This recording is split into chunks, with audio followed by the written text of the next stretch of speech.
এই দুনিয়া বানাবার 50,000 বছর আগে আল্লাহ আমারে বানায় রাখছে। ওয়ানাস আমারে দুইটা জিনিস দিয়ে আল্লাহ বানাইছে, নূর আর মাটি দিয়া। কি দিয়া? যে খবিশগুলা কয় ডাইরেক্ট আল্লাহর নূর দিয়ে বানাইছে, টাটকা মিথ্যা কথা। আল্লাহর নূর দিয়ে পৃথিবীর কোন মানুষকে বানায় না। আমার নবীরে যেই নূর দিয়ে বানাইছে, যেই মাটি দিয়ে বানাইছে, ওই মাটি তোমার আমার না। নবীর মাটিটাও স্পেশাল, নবীর নূরটাও স্পেশাল। নূর আর মাটি দিয়ে বানিয়েছেন। তাফসিরে বায়ানুল কোরআনের ভিতরে ইমাম থানভী রাহমাতুল্লাহ লেখেন, তাফসিরে মারুফুল কোরআনের মধ্যে মুফতি শফি রাহমাতুল্লাহ আলাইহি লেখেন, চিফ জাস্টিস তাকি উসমানীও লেখেন, বিশ্ব নবীরে নূর আর মাটি দিয়ে বানানো হয়েছে। কেউ যদি বলে নবীকে খালেস নূর দিয়ে বানাইছে, মিথ্যা কথা। কেউ যদি আবার বলে ডাইরেক্ট আমাদের মতো মাটি দিয়ে বানাইছে, এটাও মিথ্যা কথা। আমার নবীকে আমার নবী নিজে বলেছে, নূর আর মাটি মিশ্রিত দুইটা ধাতু দিয়ে আল্লাহ আমাকে বানাইছে। ঈদ মিলাদুন নবী হতে পারে না, এটা হবে ব্যথায় ব্যথিত দিবস। ঈদ মানে খুশি, কোনো খুশি হতে পারে না, এটা ব্যথার ব্যথিত হওয়ার দিবস হবে। এই ফ্যানটা আমার দিকে রাখেন না, জায়গাটা ছেড়ে দেন। এই আমার দিকে আওয়াজ করে বলবেন, জীবনের বিনিময় হলো এদের সাথে কোনো আপোষটাই যারা নবীর মৃত্যু দিবসে ঈদে মিলাদুন নবী বলে, এটা একটাও সহি না। ঠিক না ঠিক? এই যে আমার পাগলগুলা, বিশ্ব নবীর পাগলগুলা, আশেকের রাসূলগুলা, এরা অবশ্যই রবিউল আউয়াল মাস আমরা মানি, রবিউল আউয়াল পালন আমরা করি, কিন্তু তগবত কেক কাইটা শয়তানি করে জ্যৈষ্ঠ জুলুস করে ল্যান্ড হইয়া লাংডা সান্ডা হইয়া লাফাইয়া না, মসজিদের কোনায় বইয়া দুরূদ পড়ছি, সারাটা দিন দুরূদ পড়ছি, মাদ্রাসা দুরূদ হইছে, মাদ্রাসা দোয়া হইছে, এর নাম হলো আশেকের রাসূল। ঈদে মিলাদুন নবী কোন সাহাবীরা করে নাই, তাবে করে নাই, ইমাম মুজতাহিদিন করে নাই, সলফে সালিহিন করে নাই। ভারতের এক পান্ডা যেই গালি আমাগো দেয় ওহাবি কইয়া, ওহাবি নাম ছিল ওইটার, ওহাবি নজদি, ওহাব নজদি, আব্দুল ওহাব নজদি, সে ছিল আমাগো মোস্তাকের থাইকা যারা দাঁড়ায় মিলাদ পড়তো, যারা নবীর হাজির নাজির জানতো, সে কুত্তা পিটাইতো এই বন্ডগুলার। এর লিগে আব্দুল ওহাব নজদিকে আমাগো ওহাবি কয়। ইতিহাস তো জানেন না, আব্দুল ওহাব নজদি আল্লাহর ওলি, অনেক বড় বুজুর্গ ছিলেন, অনেক বড় বুজুর্গ ছিলেন। যারা ভন্ডামি করতো তাকে কুকুর যেমন কাতুমে এসে পিড়ায়, অগৌরুমে পিড়াইতো।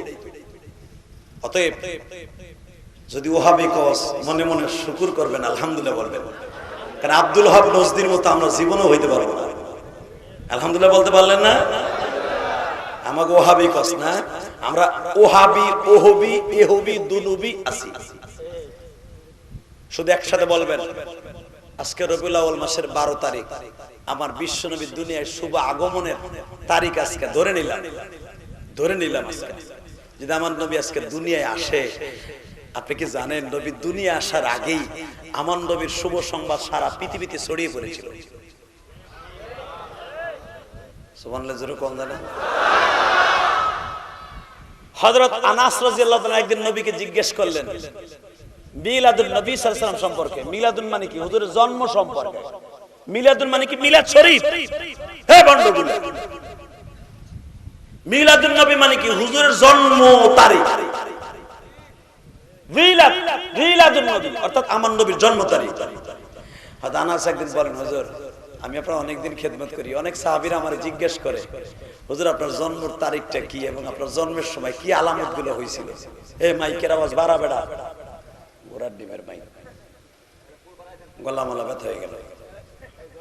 এদিকে তাকান, আনাস রাদিয়াল্লাহু এই একখান হাদিসই আছে, খাসায়েসুল কুবরার মধ্যে দেখবেন এবং আল বিদায়া ওয়ান নিহায়া কিতাবের মধ্যে দেখবেন উলামা ইকরাম এই একটা দলিলই আছে। আমার নবীর জীবনে শুধু একদিন আনাসকে বলছে, আনাস তাহলে শোন আমার জন্মের ইতিহাস। যেরকম মারহাবা, আমার জন্মের ইতিহাস হলো আমি দুনিয়া আসার আগেই আলমে রাওহায় যখন ছিলাম, আল্লাহ সুবহানাহু ওয়া তাআলা আমাকে বানাইয়া স্পেশাল একটা রুমের মধ্যে রেখে দিয়েছে। এই দুনিয়া বানাইবার লক্ষ লক্ষ বছর আগে আল্লাহ আমারে বানাইছে। আমার নবীর কথা শুনে সুবহানাল্লাহ যারা আসতে কবেন, আমি কিন্তু কিছু কই নাই, কি হইব ঠিকই কিন্তু হয়ে যাবে। আনাস বর্ণনা করেন, আমি একদিন আমার নবীর কাছে অনেক রিকোয়েস্ট করার পরে হুজুর বললেন, আনাস রে, এই দুনিয়া বানাবার 50,000 বছর আগে আল্লাহ আমারে বানায় রাখছে। ও আনাস, আমারে দুইটা জিনিস দিয়ে আল্লাহ বানাইছে, নূর আর মাটি দিয়া। কি দিয়া? যে খবিজ গুলা কয় ডাইরেক্ট আল্লাহ নূর দিয়ে বানাইছে, টাটকা মিথ্যা কথা। আল্লাহ নূর দিয়ে পৃথিবীর কোন মানুষকে বানায় না। আমার নবীরে যেই নূর দিয়ে বানাইছে, যেই মাটি দিয়ে বানাইছে, ওই মাটি তোমার আমার না। নবীর মাটিটাও স্পেশাল, নবীর নূরটাও স্পেশাল। নূর আর মাটি দিয়ে বানিয়েছেন। তাফসিরে বায়ানুল কোরআনের ভিতরে ইমাম থানভী রাহমাতুল্লাহ লেখেন, তাফসিরে মারুফুল কোরআনের মধ্যে মুফতি শফি রাহমাতুল্লাহ আলাইহি লেখেন, চিফ জাস্টিস তাকি উসমানীও লেখেন, বিশ্ব নবীরে নূর আর মাটি দিয়ে বানানো হয়েছে। কেউ যদি বলে নবীকে খালেস নূর দিয়ে বানাইছে, মিথ্যা কথা। কেউ যদি আবার বলে ডাইরেক্ট আমাদের মতো মাটি দিয়ে বানাইছে, এটাও মিথ্যা কথা। আমার নবীকে আমার নবী নিজে বলেছে, নূর আর মাটি মিশ্রিত দুইটা ধাতু দিয়ে আল্লাহ আমাকে বানাইছে। কেন বানাইছে জানোনি? আমার মতো কোন দামি মানুষ আল্লাহ দুনিয়ায় বানায় না।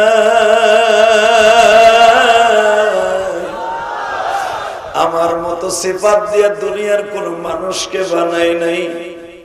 কারণ কোরআনে আল্লাহকে বলছে, আল্লাহ নিজের নামে শুরুতে বলছে রব্বুল আলামিন, আর আমার নামে শুরুতে বলেছে রহমাতাল লিল। আল্লাহ বলেছে রউফুর, আল্লাহ বলেছে রহমানুর রহিম, আর আমার নামের লাস্টে বলছে রউফুর। পৃথিবীর কোন মানুষকে আল্লাহর নামের সিফাতের সাথে নাম নাই। আমি নবীর নামও 99টা, আমার আল্লাহর নামও 99টা। আমার আল্লাহর নাম রহমান, আমি নবীর নাম রহমান। আমার আল্লাহর নাম রহিম, আমি নবীর নাম রহিম। আমার আল্লাহর নাম করিম, আমার নাম করিম।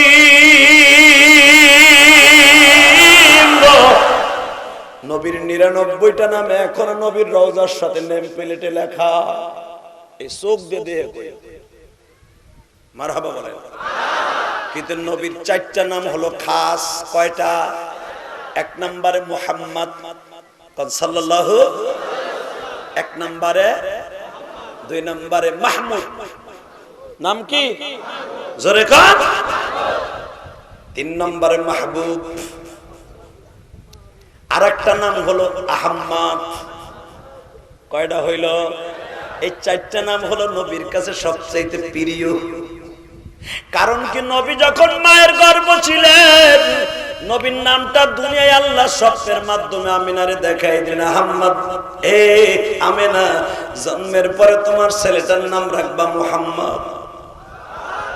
আরে আমার নবীর নাম শুনে যখন সুবহানাল্লাহ জোরে কবেন, ইমানের শক্তি বাড়বে। আগামীকালকে দেখবেন আপনার শরীরের ক্লান্তি দূর হয়ে যাবে। কারণ আমার নবীর নাম যদি কেউ মুহাম্মদ বলে, ওই লোকটার শরীরের মধ্যে কোনো রোগ থাকতে পারে না। আর আমার নবীর নাম শুনে যদি কেউ দুরূদ না পড়ে, তার দোয়া আসমানে যায় না। তাহলে বুঝেন এই নামগুলো কত বরকতপূর্ণ নাম। এই নাম শুনে যদি আপনি সুবহানাল্লাহ জোরে করেন, আল্লাহ খুশি, আমিও খুশি, সারা দুনিয়া খুশি, ফেরেশতারাও খুশি। এই মাহফিলের চারিপাশে লক্ষ লক্ষ ফেরেশতারা আসমান পর্যন্ত ওয়াল করে দাঁড়ায় আছে, তারাও খুশি। তারা নবীর রওজায় বলবে ফজরের সময়, হুজুর আপনার উম্মতেরা দেখলাম, আহারে তরক রাজাপুর না, তরক রাজারঘাট এলাকায় হাজার হাজার মানুষ দেখলাম, আপনার নাম শুনে দিল দিয়ে বলে আহম্মদ যখন বলছে, মুহাম্মদ যখন বলছে, মনের আনন্দ নিয়ে সুবহানাল্লাহ বলছে। এই মানুষগুলার দোয়া কবুল না করে জুমার রাত, ইয়া রাসূলুল্লাহ, আপনি তাদেরকে ছাইরে দেন। এক তো জুমার রাত, 2 নাম্বার আপনার জন্ম তারিখ, 3 নাম্বার আপনার নাম প্রেমের সাথে নিছে। নবী বলবে, যা আজকে লেখা রাখ 12 রবিউল আউয়াল। আরে জুমার রাত আমি নবী ওদের নামের লিস্টগুলো নিয়ে নিলাম, মৃত্যুর সময় আমি আর বালিশের সামনে বসে থাকবো, ও আমারে দেখে দেখে মৃত্যুবরণ করবো। তাহলে আমার নবীর মার কাছে আমার আল্লাহ জিবরাইলের মাধ্যমে একটা নাম রাইখা দিলেন, নামটা জোরে কন, আরো জোরে, জোরে কন, সাল্লাল্লাহু। আর দুরূদ পড়তে হবে না, একবারই শেষ, এক মজমা। এই এরপরে আব্দুল্লাহকে বলা হইলো, তোমার ছেলেটার নাম রাখবা আহম্মদ। তখন হুজুরের বাবা বাইসে আছে, অর্থাৎ আমার নবী মায়ের গর্ভে তখন 5 মাস। এই আব্দুল্লাহর জীবনের শেষ কথা বোর সাথে, বোরে আজকে রাত্রে একটা স্বপ্নে দেখলাম, স্বপ্নের ভিতরে কে যেন কইতেছে তোমার গর্ভে যে সন্তানটা আছে কিন্তু ছেলে, এর নাম রাখবা আহম্মদ। তখন পৃথিবীতে কারো নাম আহম্মদ ছিল না, কারো নাম মুহাম্মদ ছিল না। মারহাবা বললেন না?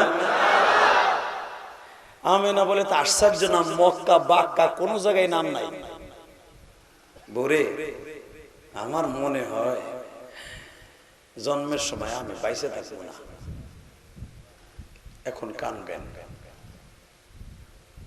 নাম তো মক্কার ভিতরে স্বপ্নের ভিতরে সিলেক্ট করে দিল মওলায়, কিন্তু আমি মনে হয় আহম্মদ আর মোহাম্মদ জন্মের সময় তোমার কাছে থাকবো না, তুমি আমার মাফ করে দিও। আমি না বলতেছো তুমি কি পাগল নেই? বিবি প্রেগনেন্ট হইলে সবচেয়ে বেশি খুশি হয় স্বামী, আরো যদি শোনে সন্তান হবে ছেলে, আরো যদি শোনে তার নাম রাখছে আল্লাহ, এর চাইতে খুশি আর কি হইতে পারে? আর তুমি কইতেছো তুমি বাইসে থাকবে। আবার বয়স মাত্র 14 বছর 5 মাস।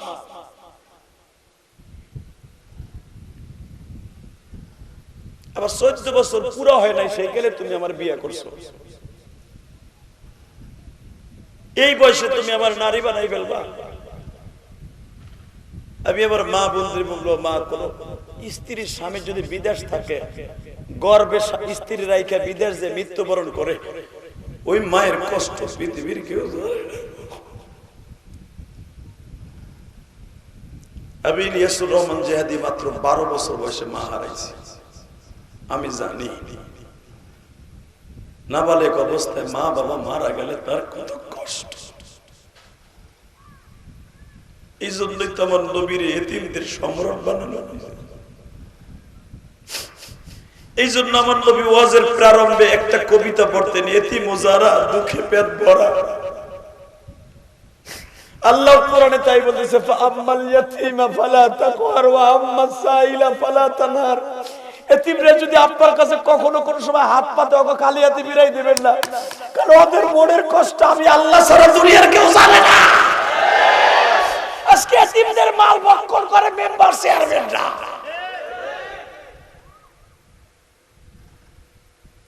যেই মেম্বার চেয়ারম্যান এতিম মিসকিনের মাল খাইয়া পেট মোটা বানাবে, ওই ইহুদি নাসারা হইয়া মরবে, মারাত্মক রোগে আক্রান্ত হইয়া মরবে।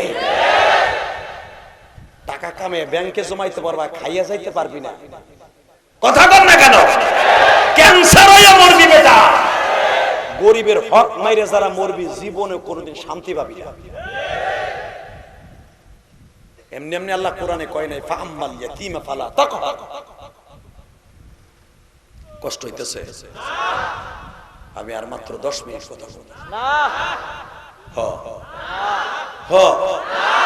আরে এই গরমে গাম মুস্তাছে না, এই হুজুর টপ ভাই পড়তেছে, এই হুজুরই আমারে বকবো। চলবে? কয়টা বলতো টাটকা মিথ্যা কথা। সারা রাত ওয়াজ করবো না, খাই আমার কাম আছে, আমি কন্টাক্ট লইছি সারা রাত। হ্যাঁ, তবে 1টা হোক আর 2টা হোক আর 12টা হোক আর 11টা হোক, তত সময় পর্যন্ত আল্লাহ আমাকে যত সময় সেহাতে তৈয়বা দান করবে আলোচনা করব। শর্ত একটা, যে উঠবে ওর লুঙ্গি টেনে ধরবেন, ওর প্যান্ট থাকলে খুলে যাবেন, তাই না? কারণ এটা চাষি মমতাজের প্যান্ডেল না। মাথা 500 দিন ওয়াজ ছিল মমতাজের বাড়ির কাছে, কইছি মুফতি মুমতাজ, হযরত আলা মুমতাজ। আল্লাহ আমার বিচার কই গো? সে ফতোয়া দেয় বুখারী শরীফ, মুসলিম শরীফ, আবু দাউদ শরীফ, মিশকাত শরীফ, সিয়াসাত তার কিতাব বলে মিশকাত শরীফ। আর বাপের জন্মে জানেনি যে মিশকাত শরীফ কোনদিন সিয়াসাত তার কিতাব না। তো বলে লেডিস কইছে তো যাই কইছে তো। আলেম ওলামারে গালি দেয় সংসদে খাড়ায় না। এখনো যদি জিজ্ঞাসা করি মুফতি, হযরত মুফতি, ওযুর মধ্যে সুন্নাত কয়টা? গরম হয়ে যায়।